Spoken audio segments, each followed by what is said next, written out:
Andhra Pradesh municipal engineering workers union రాష్ట్ర నాయకుల పిలుపు మేరకు ఈరోజు ఆదోని మున్సిపాలిటీ నందు సమ్మె మరియు ర్యాలీగా పెద్ద ఎత్తున ర్యాలీ చేయడం జరిగింది. ర్యాలీ ముఖ్య ఉద్దేశం ఏమనగా గత 20 సంవత్సరాలుగా మేము మున్సిపల్ ఇంజనీరింగ్ సెక్షన్లో పనిచేస్తున్నాము. అయితే మాకు చాలీచాలని జీతము కేవలం 15,000 రూపాయలు మాత్రమే ఇస్తున్నారు. ఆ 15,000లలో ఈఎస్ఐ పిఎఫ్ను మాకు 13,000 రూపాయలు మాత్రమే జీతం వస్తుంది. గత 3 సంవత్సరాలుగా గత వైసీపీ ప్రభుత్వానికి కూడా మేము సమ్మె నోటీసులు ఇవ్వడం జరిగింది. తర్వాత కూటమి ప్రభుత్వం ఏర్పడిన తర్వాత దాదాపుగా 3 సార్లు మేము సమ్మె నోటీసులు ఇవ్వడం జరిగింది.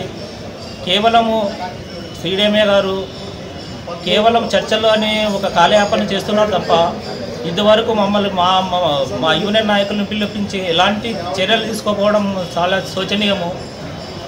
మేము రాష్ట్ర వ్యాప్తంగా అన్ని మున్సిపాలిటీల్లోనూ గత 15 రోజులుగా సమ్మెపాటలో వెళ్తున్నాము.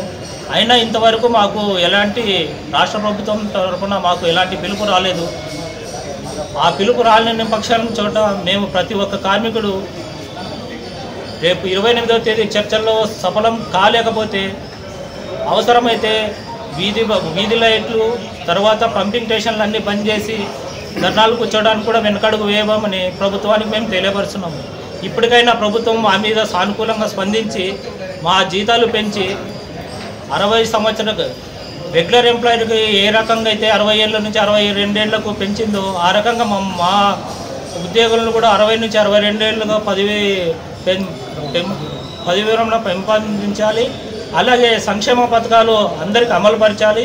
కనీసం మా ఇంట్లో పిల్లలకు అమ్మఒడి అయితేనేమి, రెండవది పెన్షన్లు అయితేనేమి, ముఖ్యంగా మళ్ళీ వృద్ధులు మా తల్లిదండ్రులకు 60-65 ఏళ్ళు దాటిన ఇంతవరకు మాకు పెన్షన్లు కూడా రావడం లేదు. ఆఫ్కోర్స్ ద్వారాలేమో మేము మున్సిపాలిటీ గవర్నమెంట్ ఎంప్లాయీస్ అనేది చూపిస్తుంది. కాకపోతే తీరా మాకు ఇక్కడ చూస్తే 13,000 రూపాయలు వెట్టి చాకరీ మాత్రం చేసుకుంటున్నారు. మా తోటి కార్మికులైన రెగ్యులర్ ఎంప్లాయీస్కు 1,00,000-1,50,000 వస్తున్నాయి. కానీ ఈరోజు నిత్యావసర సరుకులు ఏ రకంగా పెరిగినాయో అందరికీ తెలిసిందే. ఇంటి అద్దెలు అయితేనేమి, పిల్లల చదువులకు ఫీజులు అయితేనేమి, వంట సామాగ్రి అయితేనేమి, ప్రతిదీ నిత్యావసర సరుకులు అన్నీ పెరిగినాయి. కానీ మా జీతాలు మాత్రము గత 5 సంవత్సరాలుగా దాదాపుగా 6 సంవత్సరాలు అయింది మా జీతం పెరగక. మా తోటి కార్మికులైన శానిటేషన్ వర్కర్లకు 21,000 రూపాయలు ఇస్తున్నారు. అదే సెక్షన్లో మేము కూడా పనిచేస్తున్నాము, అదే మున్సిపాలిటీలో మేము పనిచేస్తున్నాము. కానీ మాకు గుర్తింపు లేకున్నట్ల కొన్ని సంఘాలు మమ్మల్ని అణగదొక్కుతున్నాయి. ఆ సంఘాలు అణగదొక్కడం వల్లనే ఈరోజు మేము అందరూ రాష్ట్ర వ్యాప్తంగా ఇంజనీరింగ్ వర్కర్సులు సమ్మెపాటలకు రావడం జరిగింది. కావున దయచేసి ఇప్పటికైనా ప్రభుత్వము మా ఆకలి బాధలు తెలుసుకొని మా జీతాలు పెంచే విధంగా మీరందరూ సహకరిస్తారని ప్రభుత్వాన్ని విన్నపించుకుంటూ ఈ కార్యక్రమంకి వచ్చిన ప్రతి తోటి కార్మికులకు విప్లవ వందనాలు తెలుపుతూ నా పేరు Peera Saheb, Adoni municipal worker union అధ్యక్షుడు.